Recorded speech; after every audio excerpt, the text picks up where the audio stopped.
Happy Hunting is yet another film that plays off of the most dangerous game subgenre with films like Running Man and Surviving the Game and Hard Target.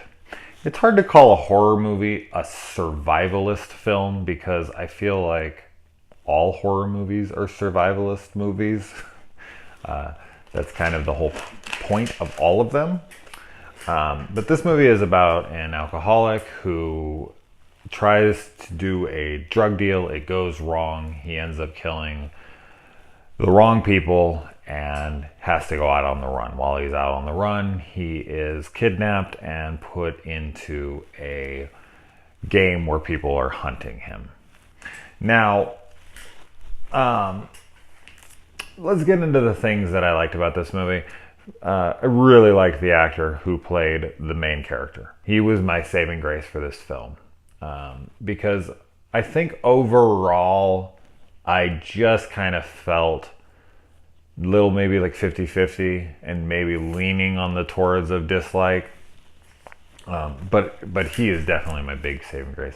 I also like that this was mostly set out in the desert, and it felt like it. This whole film was drained of any kind of color, and while they're in the desert, you really feel that, seclusion and the dryness and the thirst, and so I feel like that was done well. I like the music that was used in this film. I think that it kind of had an old time feel to it, which just, I don't know, it plays really well in deserted scenarios when you play like old 50s, 40s, like phonograph type records with that old school sound to it, like it's on a warped record player. It just feels old, and that's the way, desert type films feel. It kind of had that like Hell or High Water type of feel to it. Nowhere near that good of a movie, obviously, but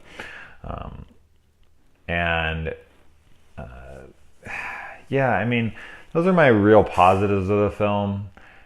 So, I mean, I guess we'll just get right into my negatives. This film was really good for like the first 30 minutes. It was a serious tone to it.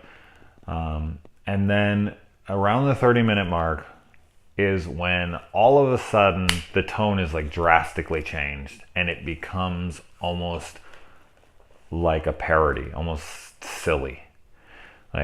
And that is going to bring me my second dislike, is that all of the hunters in this movie were ridiculous. They just felt like caricatures. It didn't feel like real people. It felt like people trying to act over the top, like they're killers. I'm a redneck killer. It got so just, I don't know. Every one of them didn't work for me. They had the guy who was really a nice guy under it all, and him and his wife look like the suburban household couple, but they're out there killing people together. And wow, they must be crazy. And then they got the loner who's the sniper, and he doesn't fucking play well with others. And I don't know. And the performances that they gave just didn't fit. I felt like I was watching two different movies. The main character was giving this gritty, real performance for the most part. And almost every other character, especially the hunters, were all it felt like the Running Man in that part of the film, and it felt like Hell or High Water during his scenes, and they just didn't mesh for me. So another thing that I just never can stand, I can look past it at times, but during this movie I had a really hard time, was the CGI blood and gore, which is pretty much every kill in this movie has CGI attached to it and overpowers it. And it just, it was gross. I didn't like it at all. And this is a teeny tiny bit of a spoiler, I guess. So if you want to avoid any spoilers at all, I guess shut this off. But I don't know.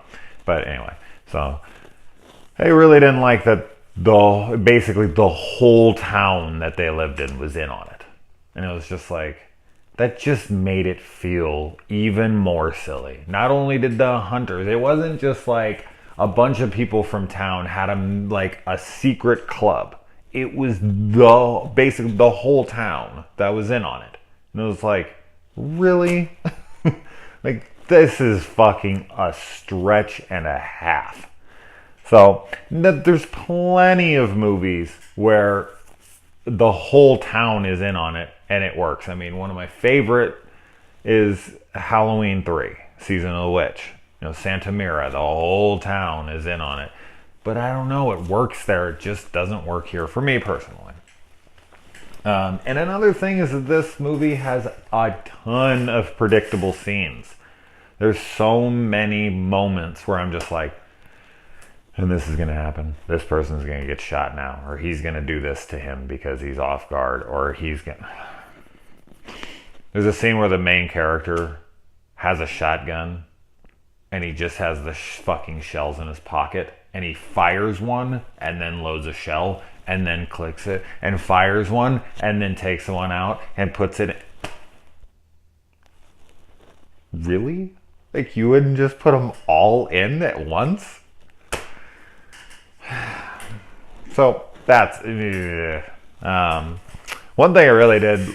This really has very little to do with the film. I mean, it does happen in the film, but it was just more of a bringing me back moment.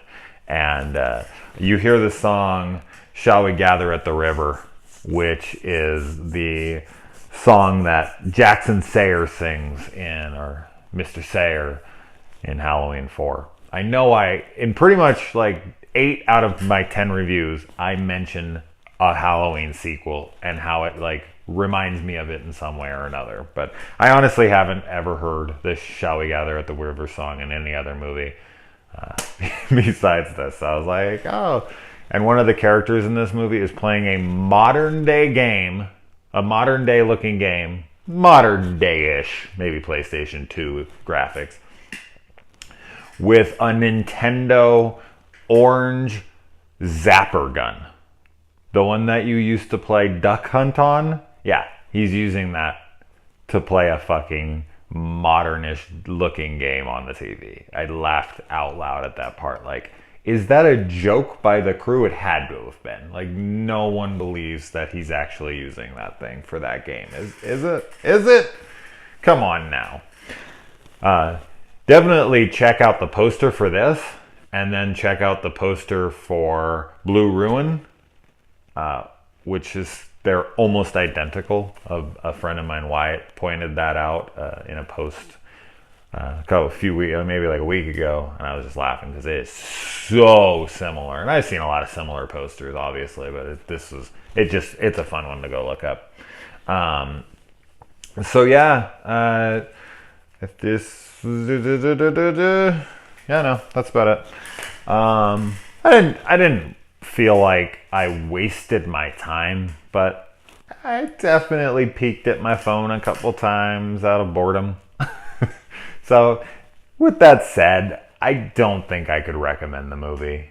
As much as I liked certain aspects about it, and I really did like the main character, and I will say, I hope to see him in more. Was he amazing? Did he blow me away? No. But I think that he had enough talent to carry this film enough for me to at least enjoy it. So anyway, sorry, Dylan. I wasn't huge on this, but I'm still glad I checked it out. All right.